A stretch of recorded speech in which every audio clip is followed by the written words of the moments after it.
이제 헤어진 얼굴들, 여러 얼굴들, 지난 13년의 역사 속에 지금까지 있었습니다. 이걸 우리 하나님께 보내주셔서 감사합니다. 그리고 함께 진정으로 하나님 홍대교회를 생각하면서 나아가는 시간 되기를 소망합니다.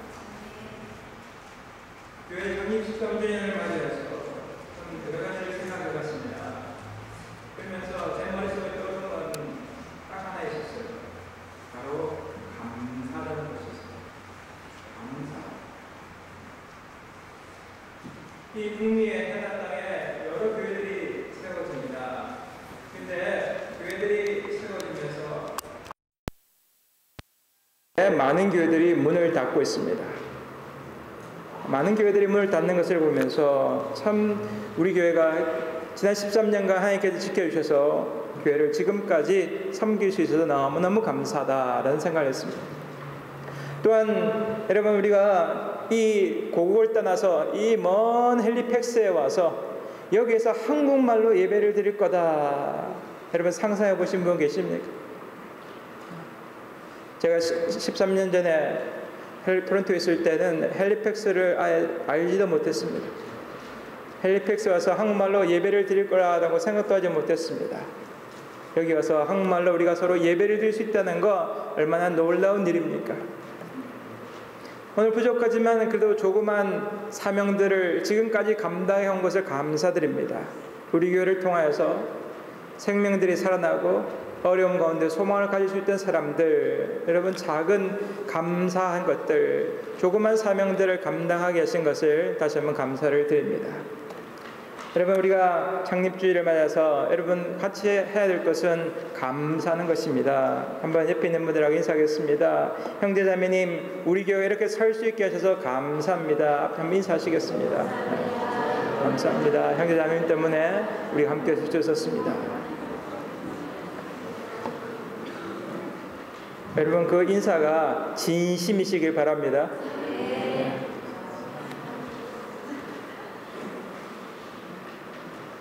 우리 시간이 지나가면서 우리 하나님이 원하시는 교회가 더 되기 원해서 우리는 과연 무엇을 해야 될까? 어떻게 하면 우리 교회와 목표와 방향이 다시 한번 분명히 설 수 있을까? 우리가 앞으로 해야 될 일은 무엇일까를 오늘 말씀을 준비하며 생각해 봤습니다. 첫 번째로 생각할 것은 우리의 보이는 것보다 보이지 않는 것이 더 크다는 것입니다. 우리 빙산의 일각이라는 말이 있죠. 빙산, 무슨 뜻입니까? 이 말은 외부에 드러난 것보다 내부에 숨겨진 것이 훨씬 크다는 이야기입니다. 빙산을 보면은, 빙산은 거대한 어려움 그 자체입니다.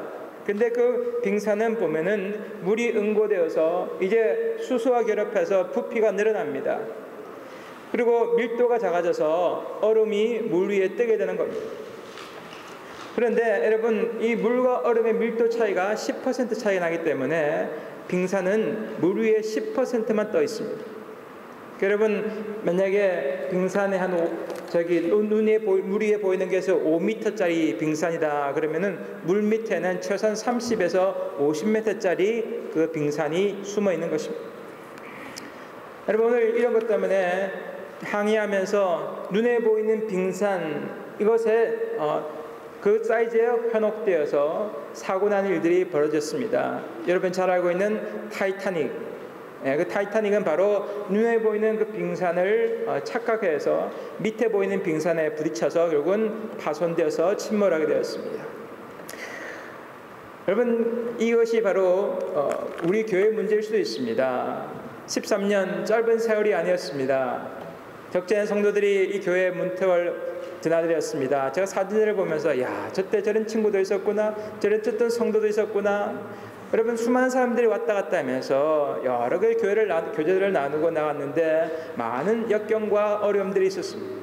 그래서 하나님께서 그 은혜를 주셔서 지금까지 우리가 지금까지 나왔는데 우리 안에 뭐가 있냐 보니까 이 빙산에 같이 밑에 보이지 않는 것 때문에, 우리 내면 깊은 곳에 보이지 않는 그 어려움 때문에 부딪혀서 때로는 좌초되고 침몰되고 때로는 어려움을 겪게 되는 순간들도 있었습니다.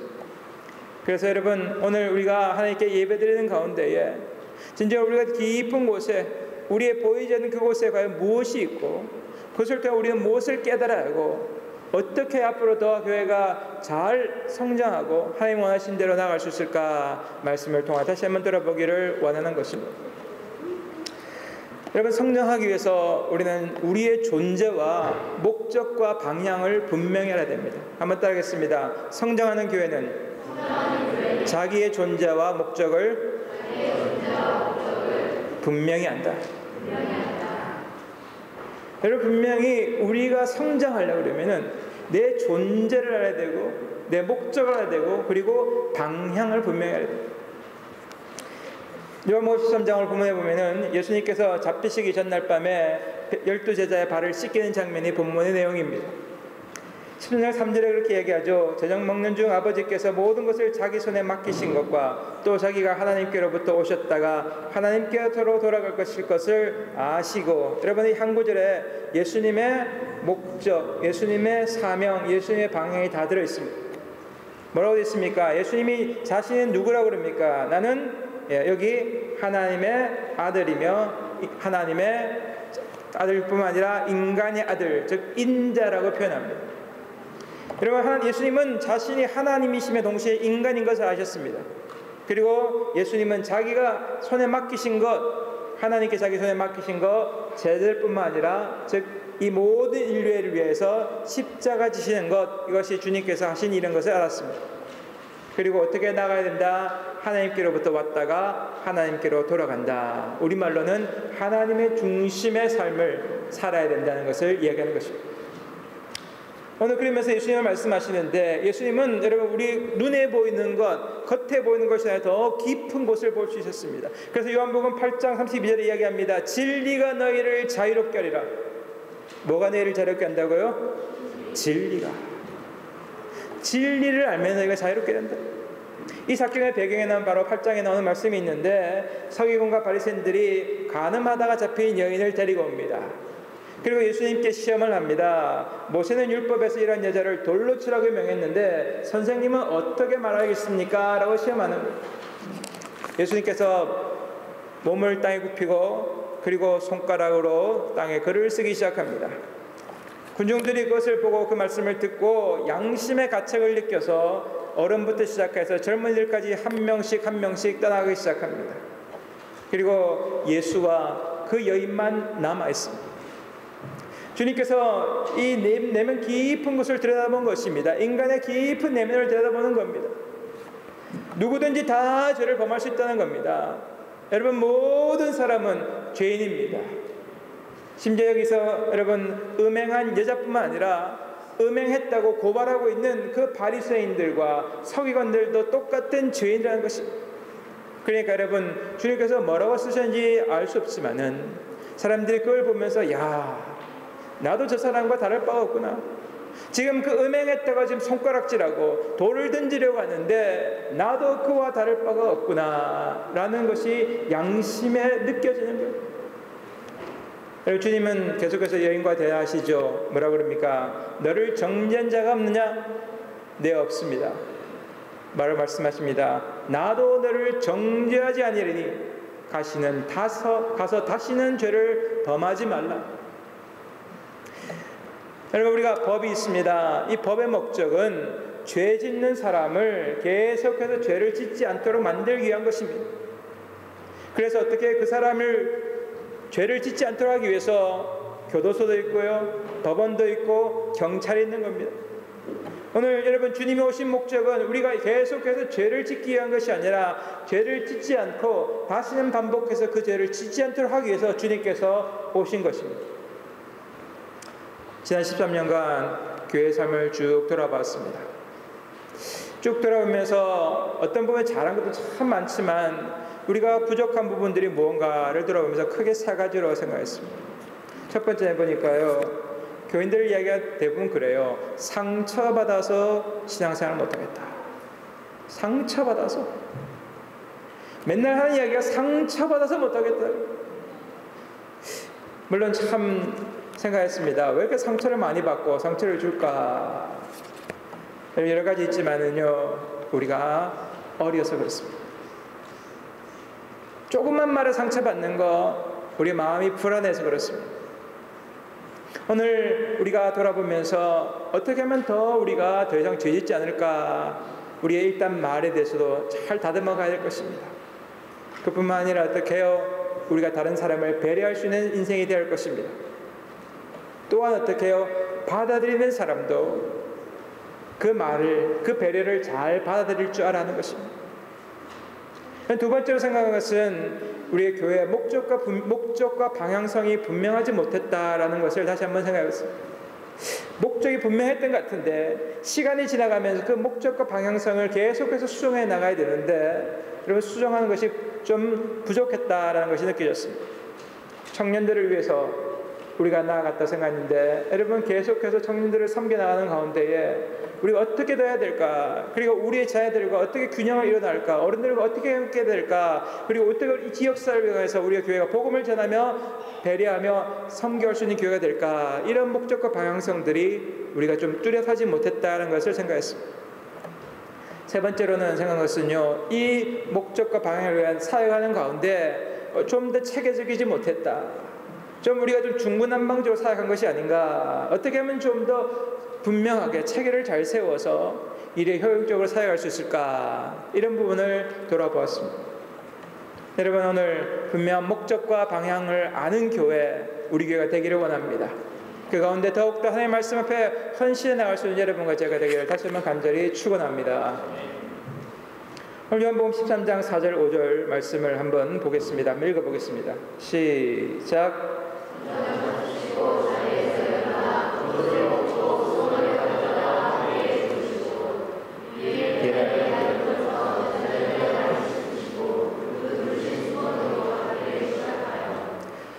자, 여러분, 오늘 이 말씀을 보니까 예수님께서 어떻게 제자들의 발을 씻긴지를 그림을 쫙 그릴 수가 있습니다. 우리 자녀들한테 뭐 좀 해라 그러면은 자녀들이 네 하고 잘 순종합니까? 그럴 때도 있습니다. 그런데 아이들 뭐 좀 해라 그러면은 귀찮다고 안 합니다. 야, 청소 좀 해. 나 숙제가 많았어요. 야, 좀 설거지 좀 해. 그러면 어떻게 해요? 아, 내가 친구 좀 만나러 가야 돼요. 빨래 좀 해. 그러면 어떻게 해요? 지껏만 살짝 합니다. 여러분, 한번 잘 보시기 바랍니다. 뭘 시키면은 어떻게 해요? 때로는 하지만은 안 하는 아이들이 많습니다.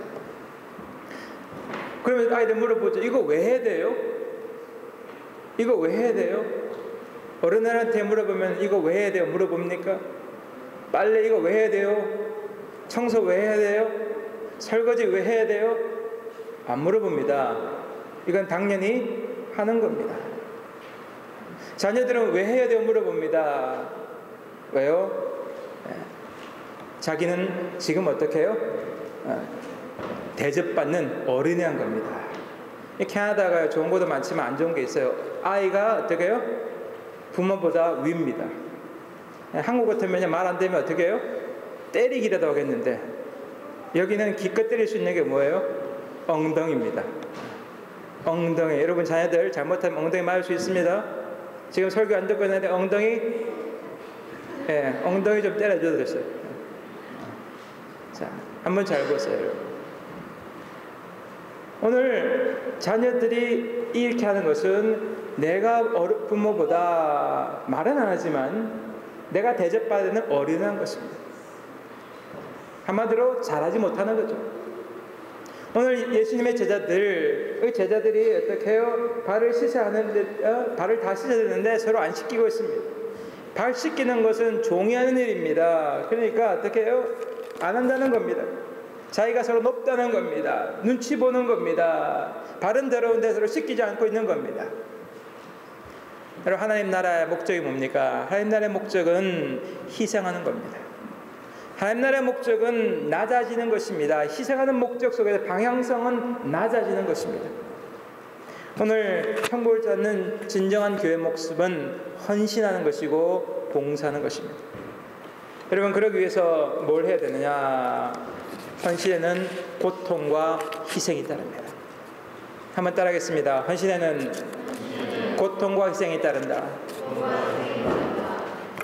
오늘 예수님 헌신 한번 보시기 바랍니다. 예수님께서 저녁 먹는 자리에서 어떻게 해요? 다 저녁 먹고 있는 자리에서 일어나야 됩니다. 그리고 어떻게 돼요? 일어날 뿐만 아니라 대야를 가져다가 물을 떠와야죠. 그리고 어떻게 됩니까? 자기의 겉옷을 벗고 수건을 가져서 허리에 둘러야 됩니다. 그리고 제자들 발 앞에 무릎을 꿇어야 합니다. 그뿐만 아닙니까? 여러분, 냄새 나는 발을 만져야 합니다. 여러분, 발 만지는 거 좋아하는 분 계세요? 내 남편의 발을 씻어주신 분 계십니까? 남편의 집에 들어오면 수고했다고 발을 씻겨주는 아내. 여러분, 그런 아내 되시기를 소망합니다. 아멘 안 되네요, 그죠? 한번 오늘 저녁에 가서 해줘보세요.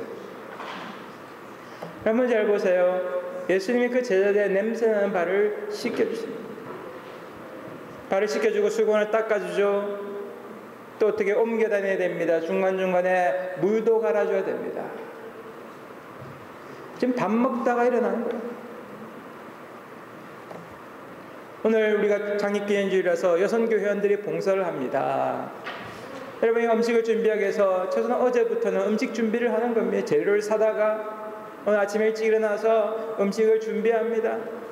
아침 식사들도 준비를 해줘야 되면서 음식을 또 준비하는 겁니다. 그리고 어떻게 또 와서 음식을 가져와서 오늘 또 친교 시간에 음식을 먹을 수 있도록 차려줍니다. 여러분, 이런 헌신이 있기 때문에 우리가 먹고 마실 수가 있는 것입니다. 그런데 오늘 하나님은 이런 헌신을 통하여 우리를 변화시키기 원합니다. 하나님은 우리를 변화시키기 원하셔요. 여러분, 언제 변화됩니까? 변화 언제 됩니까? 맨날 이렇게 살 빼고 싶다라는 분들 많습니다. 살 빼고 원한다, 다이어트 하기 원한다, 그런 분들 많아요. 그런데 실제로 다이어트에 성공하는 분은 그렇게 많지가 않습니다. 어떻게 하면 성공할 수 있습니까? 간단합니다. 지금 살이 쪄서 받는 고통, 그것보다 다이어트하고 운동해서 살이 빼서 받는 고통이 적으면은 여러분 어떻게 당연히 하게 됩니다. 간단하죠? 지금 내가 살이 점점 쪄가지고 내가 무릎이 너무나 아프고 허리가 아프고 내가 너무너무 힘들어가지고 받는 고통이 내가 운동하다 땀을 흘리고 다이어트 음식 내가 조정하는 그 고통보다 훨씬 크면은 여러분 오늘부터 다이어트에 성공할 수 있습니다. 아멘? 이럴 때는 아멘들을 해야 돼요. 아니네.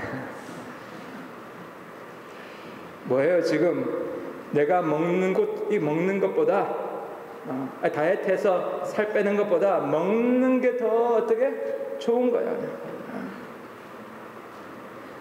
여러분, 간단한 겁니다.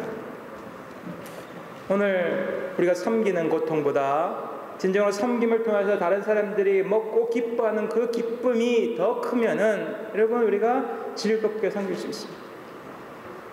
오늘 우리 교회가 무엇을 해야 될까? 여러분 한번 돌아봅니다. 어떻게 하면 더 기쁨 가운데 섬길 수 있을까? 그러기 위해서 우리는 깨어짐과 연약함 속에 우리 자신의 모습을 비춰봐야 하는 것입니다. 여러분, 아담과 하와 이야기 너무너무 잘 알고 있습니다. 아담과 하와는 하나님의 말씀에 순종하지 않고 선악과를 따먹으로 해서 하나님께 죄를 짓고 하나님의 저주를 받습니다.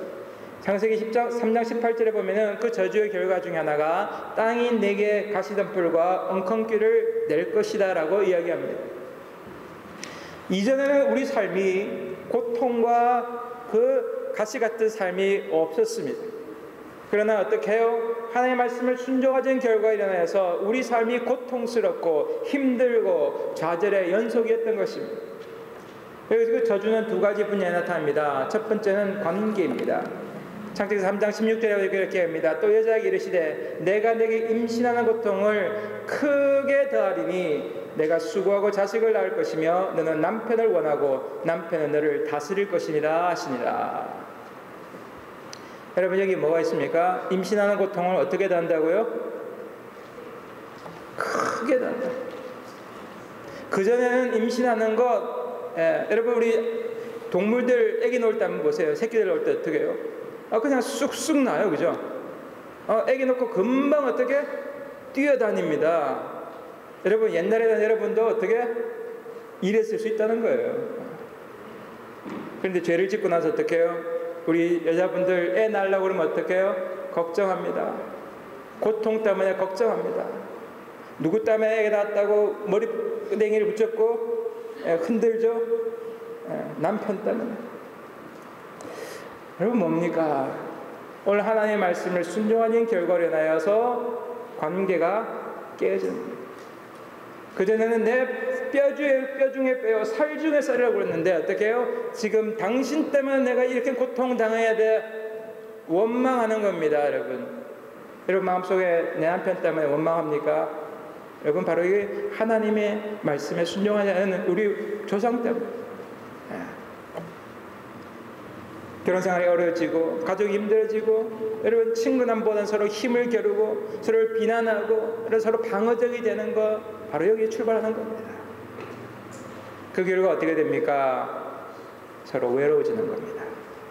외로워져요. 교회에서도 어떻게 해요? 이런 모습을 살아가면서 외로워집니다. 사람들이 외로워지는 거예요. 관계뿐만 아니라 두 번째 뭡니까? 일입니다.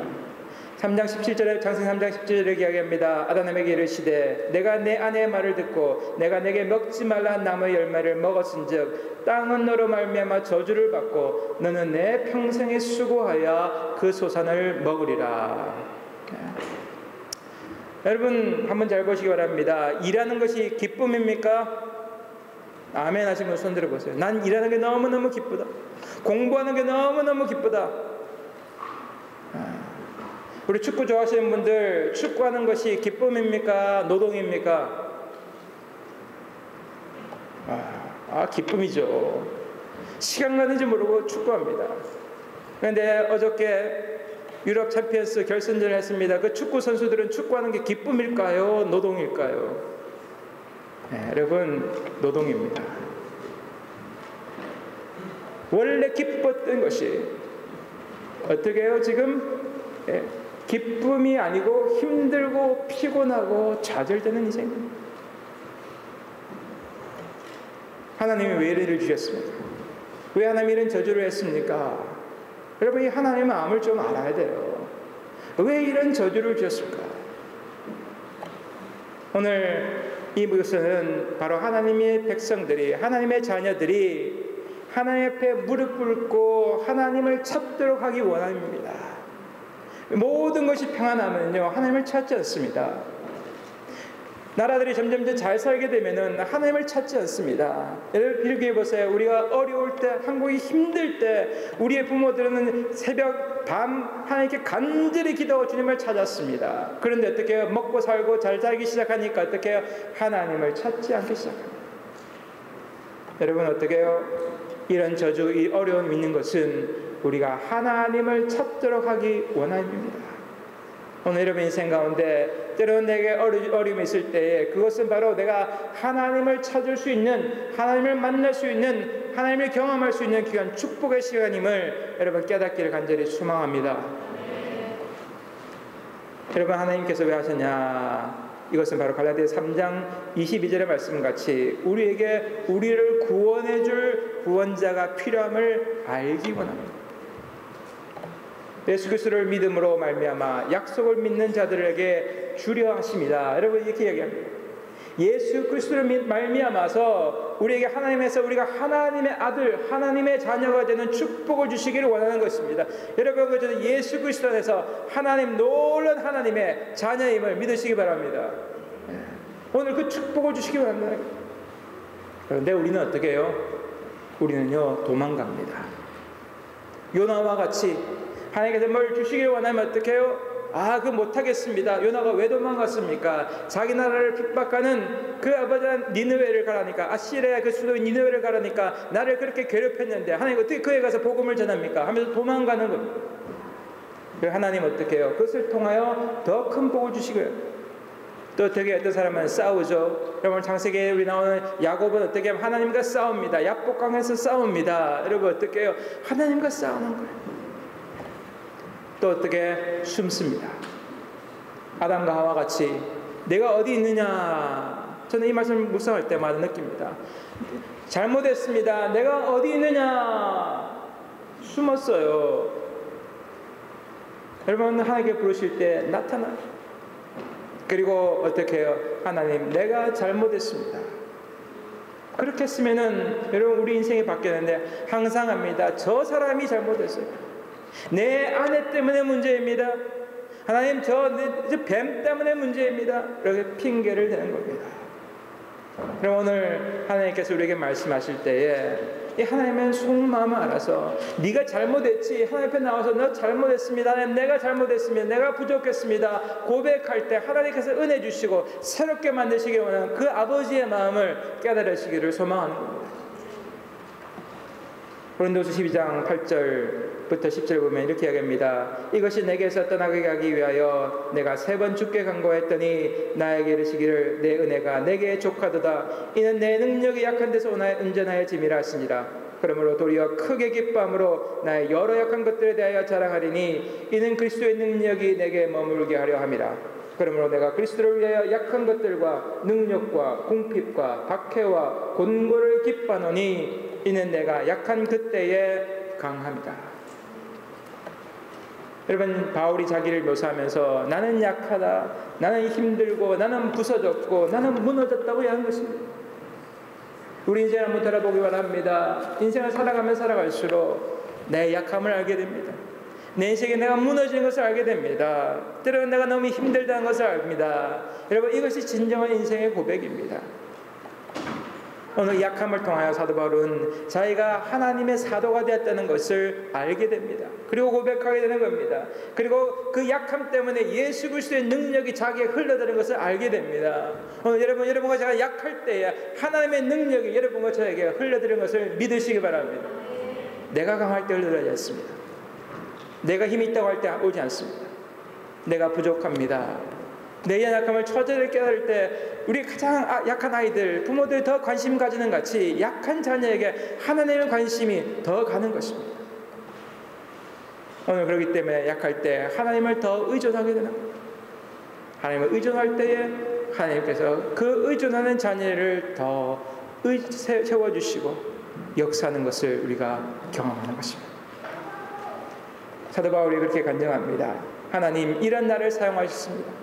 하나님, 그렇기 때문에 누구도 사용할 수 있습니다. 나의 능력과 재능이 아니라 예수 그리스도 안에 내가 있는 것을 깨닫게 됩니다. 하나님 나라는 그분의 힘과 강함이지 내 것이 아닙니다. 이런 고백이 여러분과 저에게도 있기를 바랍니다. 여러분, 그러면 오늘 우리에게 있는 가시를 우리는 선물로 받아낸 것입니다. 이렇게 기도했습니다. 간절하게 기도했습니다. 그러나 어떻게 해요? 그 가시가 남아 있습니다.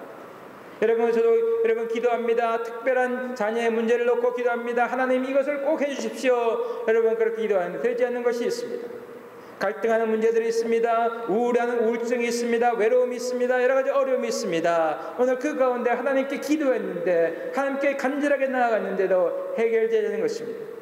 우리 교회도 기도하는 것입니다. 하나님, 때로는 여러 가지 재정이 어렵습니다. 교인들이 줄어듭니다. 여러 가지 어려움들이 있습니다. 하나님, 그러나 오늘 이 어려움 때문에 오늘 어떻게 우리는 하나님 앞에 나아갈 수 있다는 것을 깨닫게 됩니다. 하나님, 하나님의 도우심입니다. 순간순간마다 하나님을 의지합니다. 여러분, 저도 기도합니다. 그런데 놀랍게요, 기도할 때마다 하나님께서 채우십니다. 재정적으로 어렵다 기도하는데 하나님 이쯤 되면 와야 되는데, 하나님 그럴 때 어떻게 해요? 교회 왔는데 딱 와 있습니다. 여러분, 그러면서 몇 번 경험하면서 하나님을 의지할 때에 하나님께서 때를 따라 채우십니다.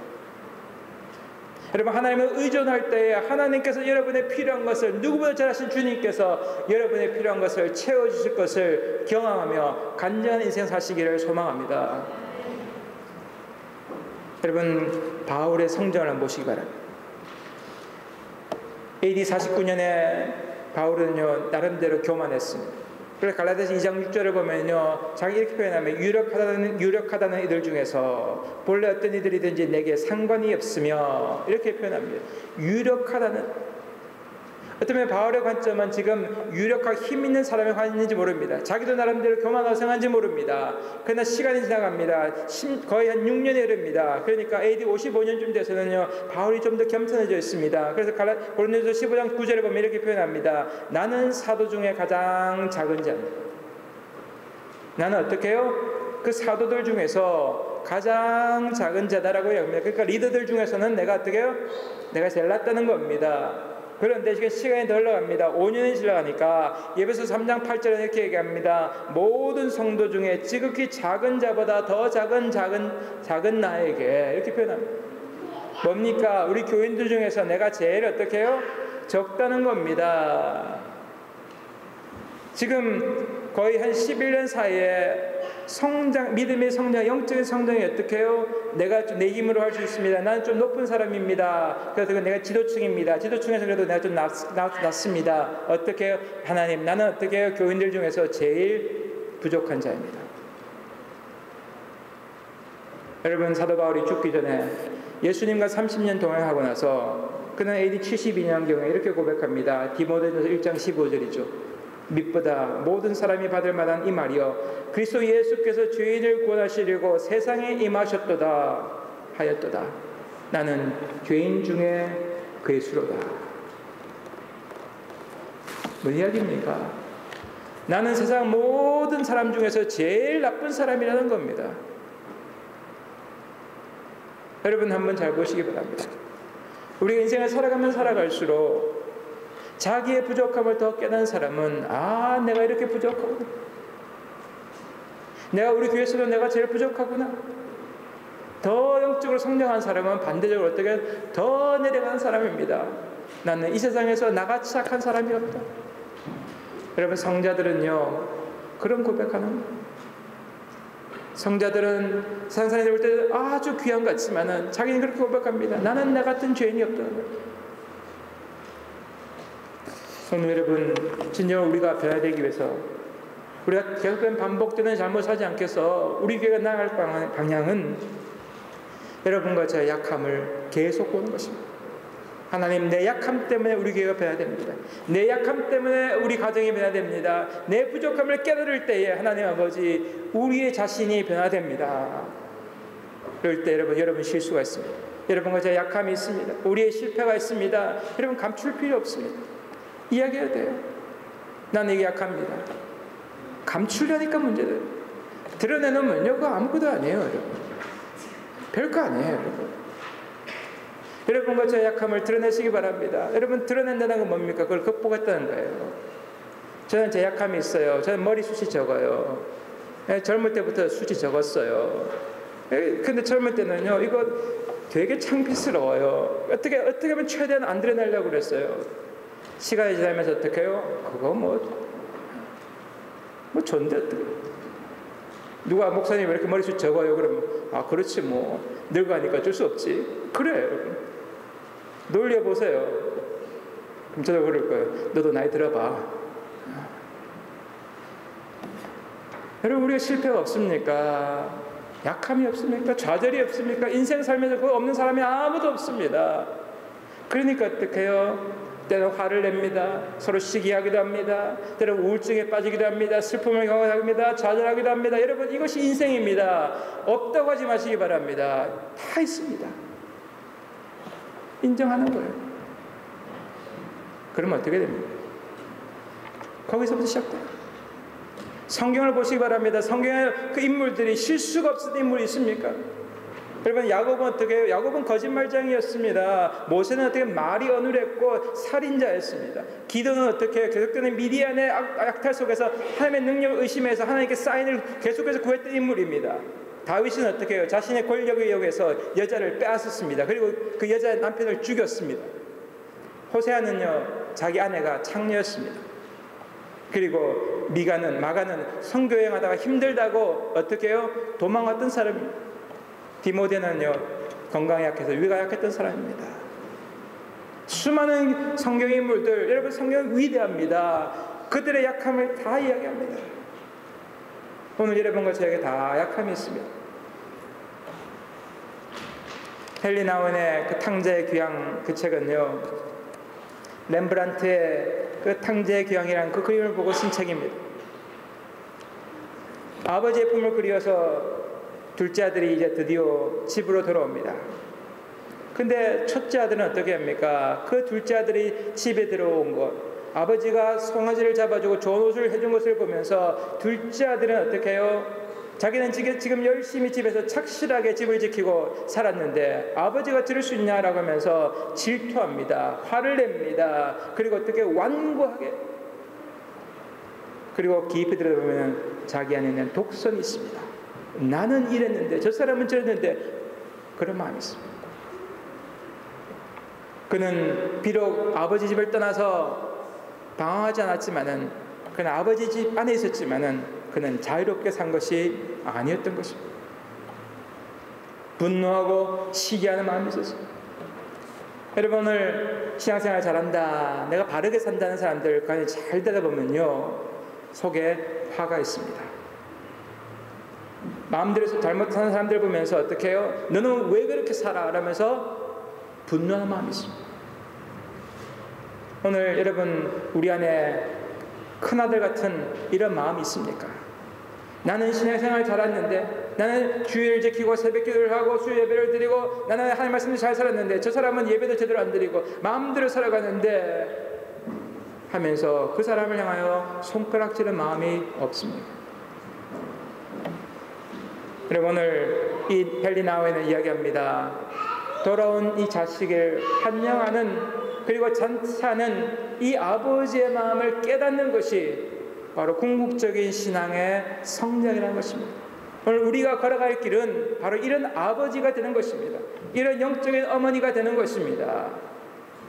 여러분, 그러기 전까지는 지금 나는 어떻게 해요? 둘째 아들 같이 하나님 필요 없다, 내 마음대로 내 인생을 살아가는 것입니다. 내 능력과 내 힘으로 살아가는 것입니다. 그러다가 깨달아서 어떻게 해요? 돌아옵니다. 또 어떻게 첫째 아들 같이 신앙생활을 열심히 하는 것 같지만은 내 마음에 분노와 시기, 내 마음에 어떻게 해요? 아집과 교만, 여러분, 이런 것들이 남아있는 그런 삶으로 살아가면서 아버지의 마음을 모르는 것입니다. 그러나 마지막으로 우리가 더 성장하게 되면 어떻게 됩니까? 그 죄 짓는 것, 잘못된 길을 가려면 그 둘째 아들을 보면서, 그것을 시기하는 이 첫째 아들을 보면서 안타까워하는 그 아버지의 마음을 깨닫는 것입니다. 여러분, 옛날에 우리 어른들 그런 이야기 하죠. 자식들 속썩이면 그런 이야기 합니다. 너도 커봐. 너도 커서 부모가 돼봐. 그러면은 너는 부모의 마음을 알 거야, 그럽니다. 여러분, 가정의 달 마지막입니다. 창립 기념주일입니다. 오늘 우리가 부모가 되어야 됩니다. 영적인 아버지 어머니가 되어야 됩니다. 오늘 아버지가 되어야지. 우리가 조그만 거 갖고 서로 싸우고, 조그만 거 상처받고 상처 주고, 화해하지 못하고, 여러분 너그럽지 못하고 쉽게 아버지가 화내는 이런 모습들 우리가 자랑하는 것입니다. 이거 왜 성경 공부 왜 해야 됩니까? 왜 예배 드려야 됩니까? 왜 성경 퀴즈 해야 됩니까? 왜 하나님 말씀 복음 전해야 됩니까? 왜 섬겨야 됩니까? 이런 어린아이 같은 질문들은 영적으로 잘해야 됩니다. 그럼 어떻게 해요? 내가 헌신하고 내가 봉사하는 것을 통하여 다른 사람들이 기쁨을 느끼는 것을 보면서 여러분 즐거워하는 사람, 이것이 바로 영적인 어른인 것입니다. 오늘 여러분 영적의 단계들이 있습니다. 여러분 어느 단계에 와 있습니까? 오늘 우리가 말씀 앞에서 사도 바울과 같이 시간이 지나갈수록, 예수님과 동행하면 동행할수록 여러분 어떻게 해요? 내가 가장 부족한 자인 나 같은 사람을 보내주신 주님을 감사하면서 영적인 아버지, 영적인 어머니를 자랑한 축복이 여러분과 제 교회의 임함으로 인하여서 더 많은 사람들을 살리고 세우는 교회로 자라갈 수 있기를 간절히 축원합니다. 아멘. 기도하시겠습니다.